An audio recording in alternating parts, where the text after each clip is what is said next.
Okay, guys, last part of the story. We've just shared our predictions, and some of you, I think, are feeling very confident in your thoughts.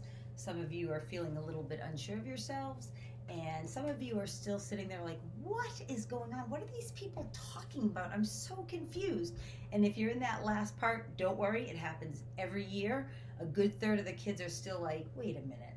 So one of my favorite things about teaching this story is watching your faces as I read the story out loud, and I can see your aha moments as I'm reading. All of a sudden kids are like, wait a minute, and they start putting things together. So I'll miss that this year in our remote Zoom classes, but that's okay. We'll move on. So I'm going to read all the way to the end of the story, the bulk of the climax, the falling action, and the resolution. It all kind of feels like one part of the story. And then we'll discuss. There's 2 more questions at the end, and then we can discuss. So remember the last line in the last section, I saw what he saw, I saw the changing. So, in his feet it was first. Sorry, sounds a little bit like Yoda, doesn't it? Couldn't help myself. In his feet it was first. They got long. Each foot got longer, stretching out, the toes stretching out, and the foot getting long and fleshy and white, and no hair on them. The hair began to come away all over his body. It was like his hair fried away in the sunlight and was gone. He was white all over then, like a worm's skin, and he turned his face. It was changing while I looked. It got flatter and flatter. The mouth flat and wide, and the teeth grinning flat and dull, and the nose just a knob of flesh with nostril holes, and the ears gone, and the eyes gone blue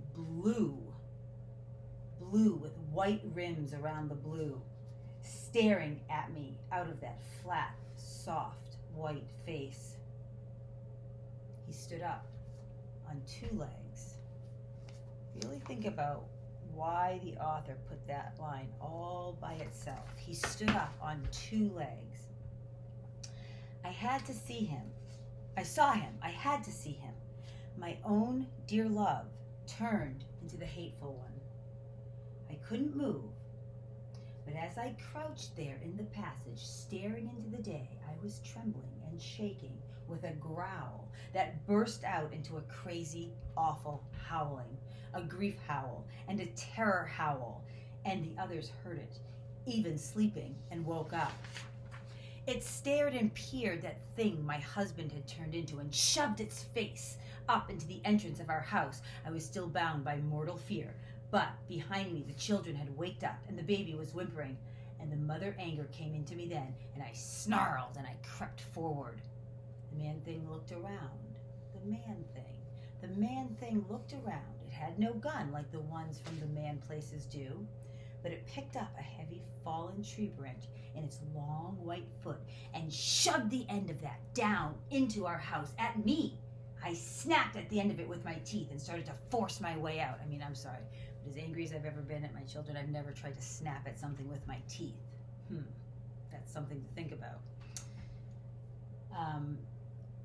I snapped at it. I snapped the end of it in my teeth and started to force my way out because I knew the man would kill our children if it could. But my sister was already coming. I saw her running with her head down low and her mane up high, and her eyes yellow as the winter sun. It turned on her and raised that branch to hit her, but I come out of the doorway, mad with the mother anger, and when all the others were coming and answering my call, and the whole pack gathering there in that blind glare and heat of the sun at noon. The man looked around at us and yelled out and brandished the branch it held, and then it broke and it ran, heading for the cleared fields and the plowlands, down the mountainside. It ran on 2 legs, leaping and weaving, and we followed it. I was last because love still bound the anger and the fear inside of me.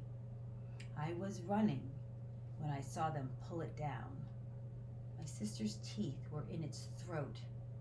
I got there and it was dead, and the others were drawing back from the kill hill because of the taste of the blood and the smell.